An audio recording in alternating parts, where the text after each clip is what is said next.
وَلَقَدْ يَسَّرْنَا الْقُرْآنَ لِلذِّكْرِ فَهَلْ مِن مُّدَّكِرٍ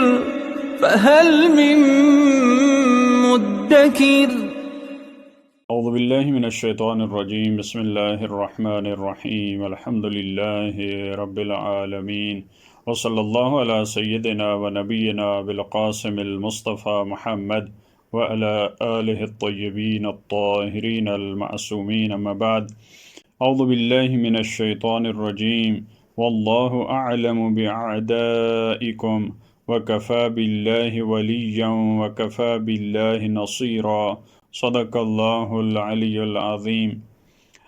سورہ نساء کی آیت نمبر 45 میں پروردگار عالم نے مسلمانوں کو یہ متوجہ کرتے ہوئے فرمایا کہ اگر کسی کو ولی بنانا چاہتے ہو تو اللہ بہترین ولی ہے۔ اگر کوئی نصرت، کوئی یاور اور مددگار تمہیں چاہیے تو وہ بہترین یاور اور مددگار وہ اللہ ہے۔ لہٰذا کیونکہ اس سے پہلے والی آیت میں فرمایا تھا کہ اہل کتاب وہ خود گمراہی کے خریدار ہیں اور مسلمانوں کو صحیح راستے سے ہٹانا چاہتے ہیں، تو اس آیت میں فرمایا کہ تمہیں متوجہ رہنا چاہیے۔ خدا کو علم ہے کہ تمہارے دشمن کون ہیں، تمہارے دوست کون ہیں۔ بعض دفعہ مسلمان یہ سمجھ رہے ہوتے ہیں کہ یہ گروہ، یہ ہمارا دوست ہے، یہ ہمارا یاور و مددگار ہے، لیکن پروردگار عالم نے فرمایا کہ نہیں، یہ تمہارے دشمن ہیں، یہ تمہارے یاور اور مددگار نہیں ہیں۔ اگر تمہیں مددگار کی ضرورت ہے تو وہ اللہ کافی ہے۔ لہذا فرمایا واللہ اعلم باعدائکم، اور اللہ تمہارے دشمنوں کو بہتر جاننے والا ہے۔ تم خدا سے زیادہ سمجھدار بننے کی کوشش نہ کرو۔ جب اس نے قرآن میں تمہیں بتا دیا ہے تو اب تم آج کے دور میں یہود و نصارہ کو اپنا دوست بناتے ہو اور تم سمجھتے ہو کہ یہ ہمارے دوست ہیں۔ وَكَفَى بِاللَّهِ وَلِيًّا وَكَفَى بِاللَّهِ نَصِيرًا، ولی ہونے کے لیے اللہ کافی ہے۔ اگر تمہیں سرپرست چاہیے، اگر تمہیں دوست چاہیے، اگر تمہیں قریبی چاہیے، اگر تمہیں ناصر اور مددگار چاہیے تو ان تمام کاموں کے لیے اللہ کافی ہے۔ جس کا خدا ناصر ہو اس کو کوئی شکست نہیں دے سکتا۔ جس کا خدا ولی ہو اور خدا سرپرست ہو، جس کے امور خدا سنبھال رہا ہو، اس کے امور پھر ایسا نہیں ہے کہ نامکمل اور ناقص رہتے ہیں۔ پھر انہی افراد کی اور اہل کتاب کی دشمنی کا ایک نمونہ اس سے اگلی آیت میں پروردگار عالم نے بیان فرمایا۔ من الذین ہادوا یحرفون الکلم عن مواضعہ، فرمایا ان یہودیوں میں سے، من الذین ہادوا یہ تعبیر قرآن کریم میں یہودیوں کے لیے استعمال ہوئی۔ یہودیوں میں سے ایک گروہ ایسا ہے یحرفون الکلم عن مواضعہ، جو کلمات کو اپنے مقامات سے ہٹاتا ہے۔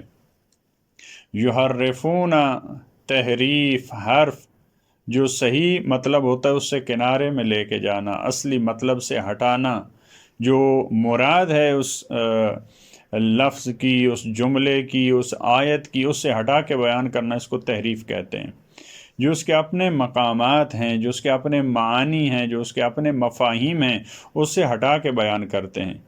اس میں دونوں چیزیں آ سکتی ہیں۔ یحرفون الکلم عن مواضعہ، لفظی طور پہ یعنی الفاظ میں رد و بدل کرتے ہیں، اور معنوی اعتبار سے رسول اللہ کے بارے میں ہے تورات اور انجیل میں ایک چیز، لیکن کہتے ہیں کہ رسول اللہ کے بارے میں نہیں ہے۔ لفظی اعتبار سے بہت سارے ایسی چیزیں ہیں جو ابھی اس میں نہیں ہیں، بہت ساری ایسی چیزیں ہیں جو واقعاً کلام خدا نہیں ہے لیکن اس میں اضافہ ہو چکی ہیں۔ وَيَقُولُونَ سَمِعْنَا وَعَصَيْنَا، اور وہ یہودی کیا کہتے ہیں؟ ہم نے سنا اور ہم نے نافرمانی کی۔ اس کا یہ مطلب بھی ہو سکتا ہے کہ وہ زبان سے کہتے ہیں، اور یہ مطلب بھی ہو سکتا ہے کہ وہ سنتے ہیں لیکن مقام عمل میں کیا کرتے ہیں، اس کے برعکس کرتے ہیں۔ وہ سنتے ہیں، ممکن ہے رسول اللہ سے، مسلمانوں سے وہ سنیں، یہ اللہ کے برحق رسول ہیں، قرآن کی آیات سنیں، لیکن مقام عمل میں کیا کرتے ہیں، اس کی نافرمانی کرتے ہیں۔ البتہ یہ آج کے دور میں بھی اسی طرح سے ہے اور مسلمانوں میں بھی اسی طرح سے ہو سکتا ہے۔ ایسا نہیں ہے کہ یہ بات یہودیوں سے خاص ہے۔ ایک بات کو سنتے ہیں، اس کے بعد کیا ہے، وعصینا کی منزل میں ہے۔ کہتے ہیں کہ سمعنا وعصینا واسمع غیر مسمع، اور بے ادبی کرتے ہیں رسول اللہ کی خدمت میں، کہتے ہیں کہ آپ سنیں، آپ سنیے، غیر مسمعین، اور آپ سننے والے نہیں ہیں، یعنی ہمیں پتہ ہے کہ آپ نے سننا نہیں ہے، آپ سنی انسنی کر دیتے ہیں۔ یا اس سے نفرین کا مطلب یہ ہو سکتا ہے کہ خدا آپ کو نہ سنائے، کیونکہ ان کا توہین کا لہجہ ہوتا تھا، واسمع غیر مسمعین، آپ سنیں ہماری بات، حالانکہ آپ سننے والے نہیں، آپ کو سنائی نہیں دیتا، یعنی یہ ان کا کہنے کا مطلب ہوتا تھا۔ وراعنا، اور کہتے تھے کہ ہماری رعایت کریں، یہ رعایت کریں۔ بعض دوسری جگہوں پہ قرآن کریم نے بیان فرمایا کہ جب ختمی مرتبات بیان کرتے تھے، مسلمان جن کو دہرائی کی ضرورت ہوتی تھی، وہ مطلب دوبارہ بیان ہونا چاہیے تھا ان کے لیے، وہ یہ لفظ استعمال کرتے تھے راعنا۔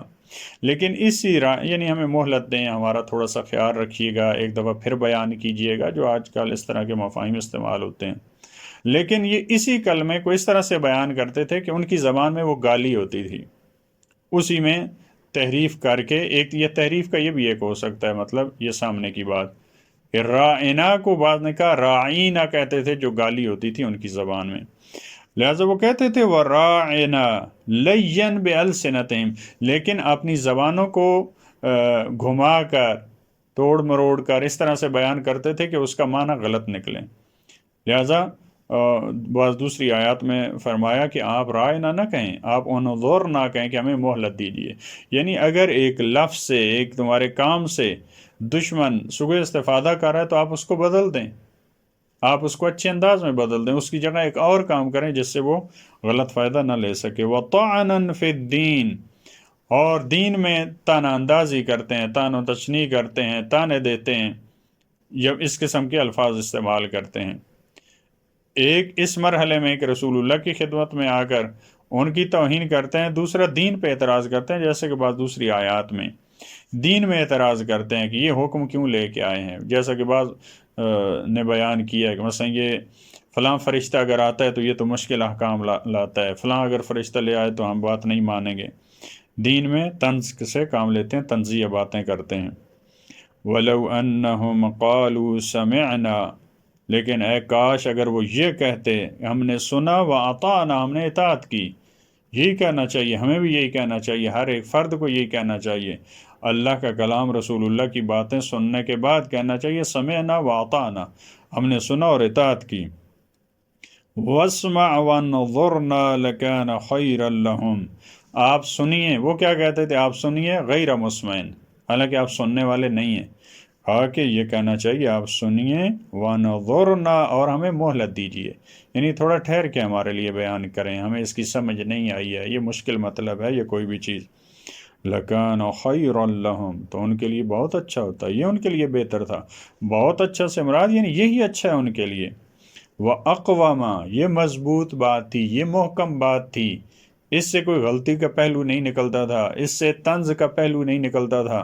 مسلمانوں کے لیے بھی اسی طرح سے ہے کہ وہ قوی بات کریں، محکم اور مستدل بات کریں، جیسے بعض دوسری آیات میں قولوا قولا سدیدا، محکم بات کریں جو صد کی طرح ہو۔ وَلَكِنْ لَعَنَهُمُ اللَّهُ بِكُفْرِهِمْ فَلَا يُؤْمِنُونَ إِلَّا قَلِيلًا، لیکن وہ اس طرح سے نہیں کرتے، اسی وجہ سے اللہ نے ان کے کفر کے سبب ان پہ لعنت کی، ان کو اپنی رحمت سے دور کر دیا۔ فَلَا يُؤْمِنُونَ إِلَّا قَلِيلًا، اسی وجہ سے وہ بہت کم تعداد میں ہیں، انہی یہودیوں میں سے جو ہادو کا لفظ استعمال ہوا، ان میں سے بہت کم افراد ہیں جو ایمان لاتے ہیں۔ یہ بھی ہو سکتا ہے اور بہت کم ایمان لاتے ہیں، یعنی تھوڑے افراد ہیں، پھر ان میں سے ان کا جو افراد ہیں ان کا ایمان وہ قوی نہیں ہوتا، وہ حقیقی نہیں ہوتا، وہ پھر وہی ظاہری ہوتا ہے اور وہ فراڈ لگانے کے لیے ہوتا ہے۔ پروردگار ہمیں توفیق دے کہ اس طرح کی جو یہودیوں کی اور دشمنوں کی تنزیہ باتیں ہیں ان کو سمجھیں، اور جن معاملات کی وجہ سے ہم پہ وہ طنز کرتے ہیں، جن پہ وہ اعتراض کرتے ہیں، اگر وہ اس کو اچھے انداز سے ہم تبدیل کر سکتے ہیں تو پروردگار ہمیں وہ توفیق دے کہ ہم ایسے امور سے اس کو تبدیل کریں جس میں دشمن کسی قسم کی طنز نہ کر سکے اور طعنہ نہ دے سکے۔ اللہم صلی علی محمد و آل محمد۔